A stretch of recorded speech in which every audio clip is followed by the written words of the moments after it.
தன் சொந்த குடும்பத்தை கவனிக்காதவன் அவன் சபை எப்படி கவனிப்பான்?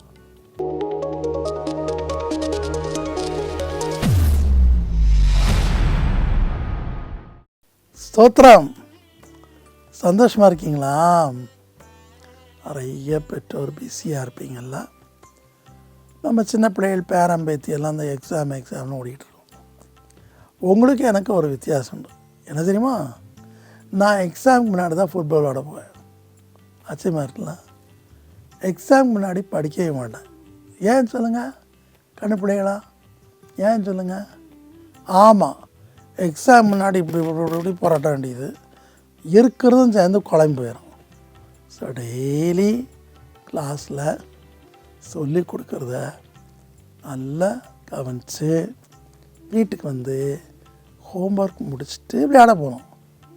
அப்புறம் காலையில் பைபிள் படிச்சுட்டு ஒரு பார்வை. மறக்கவே மறக்காது. நான் சொல்லித்தர்றேன், கவனிச்சிடுங்க. சரியா? இன்றைக்கி நம்ம பார்க்க போகிறது நல்லது ஒரு குடும்பம். இன்றைக்கி பாருங்கள், குடும்பங்களில் சமாதானமாக என் குடும்பம் இருக்குது ஓடுது சொல்கிறீங்களா? எத்தனை பேர்? நான் உங்களை பார்க்காட்ட கூட நீங்கள் கை தூங்களேன். சொல்லுங்கள் பார்க்கலாம். எத்தனை குடும்பம் சொல்ல முடியும் என் வீட்டில் சமாதானம் இருக்குது, சந்தோஷம்? எந்த வீட்டில் பணம் இருக்குன்னு நான் கேட்கல, எந்த வீடு பெரிய வீடுன்னு கேட்கல, எந்த வீட்டில் ரொம்ப படித்தவங்க இருக்கான்னு கேட்கல, எந்த வீடு நல்ல வீடுன்னு கேட்குறேன். அது குடிசையோ மாளிகையோ அல்லது சாதாரண வீடோ இல்லை நம்ம 2BK 3BK என்னென்னோ சொல்கிறாங்களே அது மாதிரி அப்பார்ட்மெண்ட்டோ எதுவாக இருந்தாலும் உங்கள் வீடு எப்படி இருக்குது? இன்றைக்கி உலகத்தில் சமாதானம் குறைஞ்சிட்டே போகுது, சந்தோஷம் குறைஞ்சிட்டே போகுது. ஒரு பகலில் பார்க்கும்போது வேதத்தின் அடிப்படையில் குடும்பங்கள் இல்லை. முதலாவது கர்த்தர் சொல்கிறாரு, கர்த்தருக்கு பயந்தவனுடைய குடும்பம் இப்படி ஆசைப்படும். சங்கீதம் 128:1. கர்த்தருக்கு பயப்பட ஒரு புருஷன் தான் மனைவி நேசிப்பான். தன்னை போல தான் மனைவிக்கு ஈக்குவல் ரைட்ஸ் கொடுப்பான். ஈக்குவல் ரைட்ஸுங்கிறது ஆண்டுக்கொள்றது கிடையாது, இட் இஸ் அ ப்ரிவிலேஜ். ஏன்னா கணவனும் மனைவி ஒரே சரீரம், அதை யாருமே பிரிக்க முடியாது. ஸோ எப்படி ஒரு இல்லத்தரசி, குணசாலியான இல்லத்தரசி தான் புருஷனுக்கு கிரீடமாக இருக்கான்னு பைபிள் சொல்லுது. அவள் புருஷனுக்கு கிரீடமாக இருக்கும்போது ஏன் புருஷ மனைவிக்கு ஒரு அடைக்கலமும் நம்பிக்கை நட்சத்திரமாக இருக்கக்கூடாது? சிந்திச்சு பாருங்கள். எங்களுக்கெல்லாம் சின்ன வயசில் குடும்பம்னா எனக்கு தெரியாது.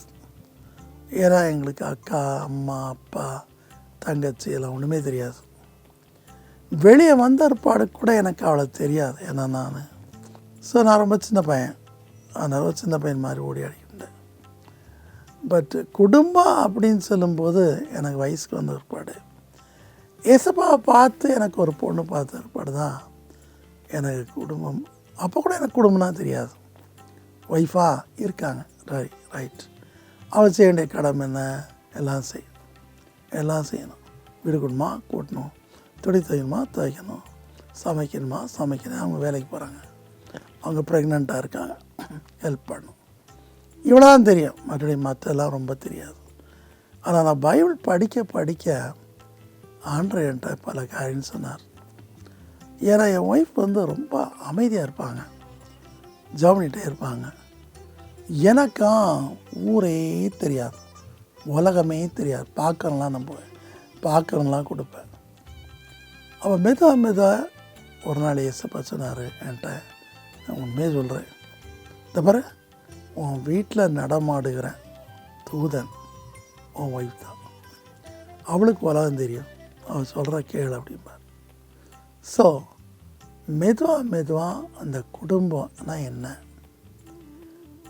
மனைவி, நல்ல ஒரு மனைவி தான் புருஷனை எல்லா வீட்டிலும் கனம் பண்ணுறான்.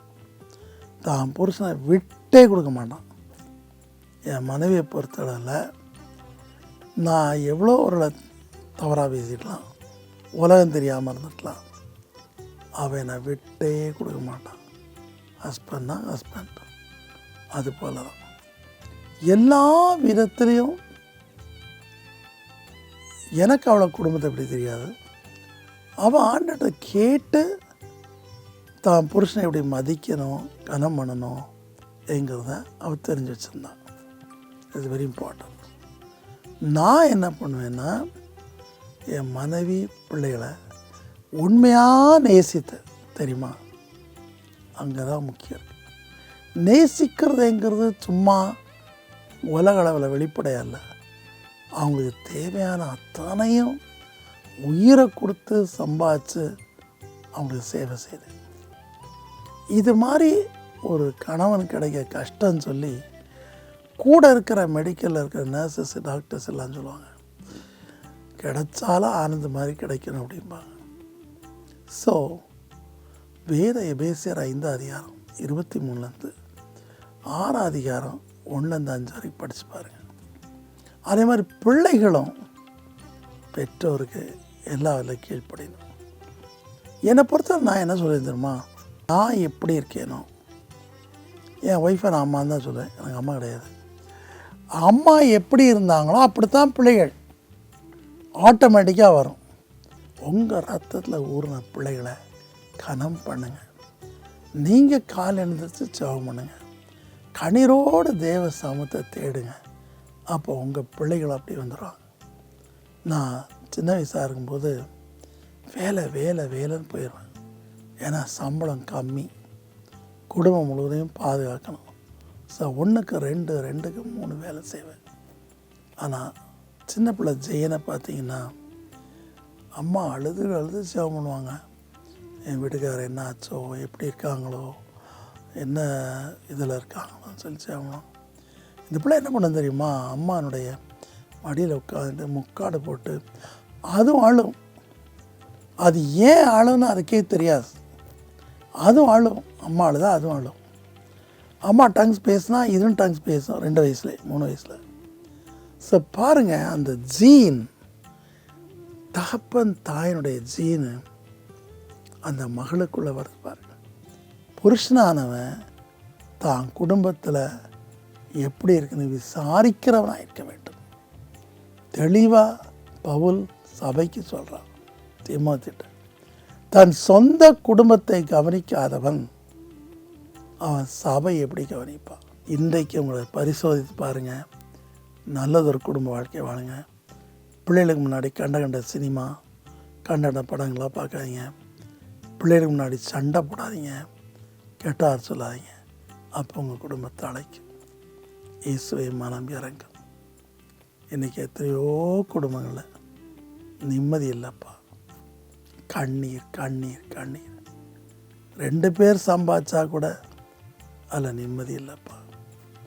ஒருவேளை அவங்க ஹஸ்பண்ட் ஒய்ஃப் நமக்கு பயந்துருந்தா கூட பிள்ளைகள் உலகத்துக்குள்ளே போய் தாறுமாறாக நடக்கலாம். அந்த பிள்ளைகள் மனம் திரும்ப செய். கெட்ட குமாரனை போல போன பிள்ளைகள் மனம் திரும்ப செய். குடும்பமுள்ள கணவன் மனைவி பிள்ளைகளுக்குள்ள சமாதானத்தை தாரும். குடும்ப தலைவர் நீரப்பா. தலைவராயிருந்து ஒவ்வொருவருக்கும் குடும்பத்தில் இருக்கிற எல்லா அங்கத்தினர்களுக்கும் சொல்லித்தாரும். பெரியவளாக இருக்கிற தாத்தா பாட்டி மற்ற எல்லாருக்கும் தங்களுடைய பிள்ளைகள் பேர பிள்ளைகளை எப்படி அமைதியாக பார்க்குறேங்கிறத சொல்லித்தார். பிள்ளைகளை அவளை பொறுப்படுத்திக்கொள்ள செய். எல்லா விக்கிரங்களுக்கும் குடும்பங்களை தப்புவித்தார். இயேசுவின் நாமத்தில் வேண்டிக் கொள்கிறோம் பிதாவே. ஆமென்.